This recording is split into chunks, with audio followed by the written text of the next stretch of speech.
जय माता दी। आप सबका हमारे दैविक कथा कहानी चैनल में स्वागत है। मैं आपको कार्तिक माह का चौथा महात्म अध्याय सुनाने जा रही हूँ, मगर इसके पहले थोड़ा सा जान लेते हैं कार्तिक मास में पालन करने योग्य नियम और उसका महात्म। भगवान विष्णु को समर्पित कार्तिक का पवित्र महीना आज से शुरू हो गया है। इस माह में श्री हरि और उनको सबसे प्रिय तुलसी की पूजा करना काफ़ी अच्छा माना जाता है। एक माह तक भगवान विष्णु की पूजा अर्चना और तुलसी के निमित्त दीपदान बेहद फलदायी रहता है। इस मास में भगवान विष्णु और माँ लक्ष्मी को प्रसन्न करने का अच्छा समय होता है। माँ लक्ष्मी और नारायण की पूजा करने वाले जातकों को धन की वृद्धि होती है। कलयुग में कार्तिक मास धर्म, अर्थ, काम एवं मोक्ष को देने वाला है। कार्तिक मास को भगवान विष्णु और विष्णु तीर्थ के समान ही श्रेष्ठ और दुर्लभ कहा गया है। इस महीने में भगवान विष्णु योग निद्रा से जागते हैं और सृष्टि में आनंद और कृपा की वर्षा होती है। जो कार्तिक मास प्राप्त हुआ देख पराये अन्न का सर्वथा त्याग करता है, बाहर का कुछ नहीं खाता है, उसे अतिकृच्छ नामक यज्ञ करने का फल मिलता है। जो मनुष्य कार्तिक मास में रोज भगवान विष्णु को कमल के फूल चढ़ाता है वह 1 करोड़ जन्म के पाप से मुक्त हो जाता है। जो मनुष्य कार्तिक मास में रोज भगवान विष्णु को तुलसी पर चढ़ाता है जल, वह हर एक पत्ते पर हर एक हीरा दान करने का फल पाता है। जो मनुष्य कार्तिक मास में रोज गीता का 1 अध्याय पढ़ता है वह कभी यमराज का दुख नहीं देखता। जो मनुष्य कार्तिक मास में शालिग्राम शिला का दान करता है उसे संपूर्ण पृथ्वी के दान का फल मिलता है।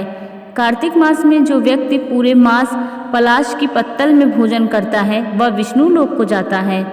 कार्तिक मास में तुलसी, पीपल और विष्णु की रोज पूजा करनी चाहिए। जो मनुष्य कार्तिक मास में रोज भगवान विष्णु के मंदिर की परिक्रमा करता है उसे पग पग पर अश्वमेघ यज्ञ का फल मिलता है। इस जन्म में जो पाप होते हैं वह सब कार्तिक मास में दीपदान करने से नष्ट हो जाता है। जो मनुष्य कार्तिक मास में रोज नाम जप करते हैं उन पर भगवान विष्णु प्रसन्न रहते हैं। जो मनुष्य कार्तिक मास में तुलसी, पीपल या आंवले का वृक्षारोपण करते हैं वह पेड़ जब तक पृथ्वी पर रहते हैं लगाने वाला तब तक वैकुंठ में वास करता है। कार्तिक मास में तुलसी की पूजा विशेष फलकारी मानी जाती है। कहते हैं कि तुलसी पूजन से यमदूतों को भय से मुक्ति मिली। मान्यता है कि कार्तिक मास में 1 माह तक लगातार दीपदान करने की पुण्य की प्राप्ति होती है। शालिग्राम के रूप में भगवान विष्णु और तुलसी का विवाह भी इसी महीने कराया जाता है। ऐसी मान्यता है कि जिस घर में तुलसी जी होती हैं ऐसे घर में यमदूत प्रवेश नहीं करते। तुलसी जी का विवाह शालिग्राम से हुआ था, इसलिए कहा जाता है कि जो तुलसी की भक्ति करता है उनको भगवान की कृपा मिलती है। कथा के अनुसार भगवान विष्णु ने तुलसी जी को वरदान दिया था कि मुझे शालिग्राम के नाम से तुलसी जी के साथ ही पूजा जाएगा और जो व्यक्ति बिना तुलसी जी मेरी पूजा करेगा उसका भोग मैं कभी स्वीकार नहीं करूँगा। आइए चलते हैं कार्तिक माह महात्म का चौथा अध्याय।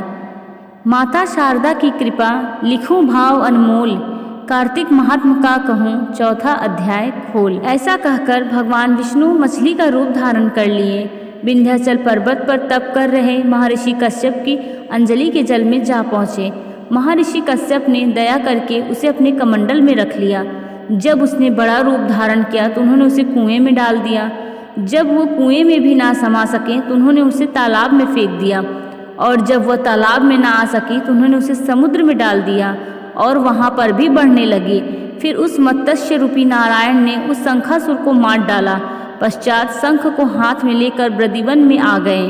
बद्री नारायण में आकर उन्होंने शब ऋषि एवं महर्षियों को बुलाकर आज्ञा दी कि पानी में इधर उधर फैले हुए वेदों को ढूंढो और उन्हें शीघ्र मिलाकर मेरे पास लाओ, तब तक मैं देवताओं के साथ श्री प्रयागराज में ठहरा हूँ।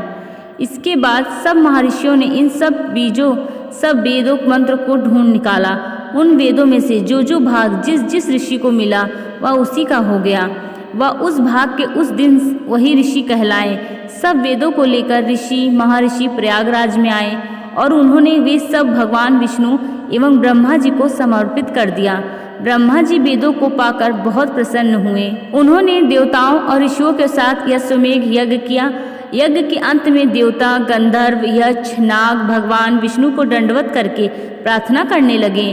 देवताओं ने कहा, हे देव, हे जगन्नाथ, हे प्रभु, हमारी प्रार्थना सुनिए।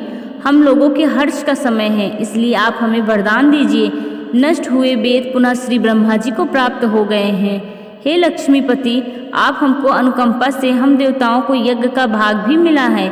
यह स्थान आपके प्रसाद से आज पृथ्वी भर सर्व प्रधान पुण्य को बढ़ाने वाला है, मुक्ति तथा भक्ति को प्रदान करने वाला है, ब्रह्म हत्या आदि पापों का नाश करने वाला है, परम पवित्र और अक्षय फल देने वाला है। यह वरदान हमें दीजिए। भगवान विष्णु ने कहा, जो कुछ आप लोगों ने कहा है वह मेरा भी ध्येय है। जैसा आप लोगों ने कहा है कि यह स्थान आज से ब्रह्मा क्षेत्र के नाम से ही पुकारा जाएगा। इस स्थान पर गंगा जी एवं सूर्यपुत्री यमुना जी का संगम होगा। मैं श्री ब्रह्मा जी सहित यहाँ पर निवास करूँगा। यहाँ पर किया हुआ जप तप तथा दान महादान फलदायक होगा। पहले जन्म किए हुए पाप ब्रह्म हत्या आदि भी इस तीर्थ स्थान में स्नान करने से नष्ट हो जाएंगे। जो लोग अपने पिता आदि को यहाँ लाकर तर्पण एवं श्राद्ध करेंगे, उनके पिता मेरे स्वरूप को प्राप्त करेंगे। वह तीनों प्रकार की मुक्ति को प्राप्त करेंगे। मकर संक्रांति पर माघ मास में प्रातःकाल यहाँ आकर स्नान करने वालों के तथा दर्शन करने वालों के सारे पाप मिट जाते हैं। ठीक उसी तरह जिस तरह सूर्य के तेज से अंधकार का नाश हो जाता है। हे मुनीश्वर, मेरे वचन ध्यान से सुनिए। मैं सर्वत्र व्याप्त रहता हुआ भी हमेशा बद्रीनारायण में निवास करता हूँ।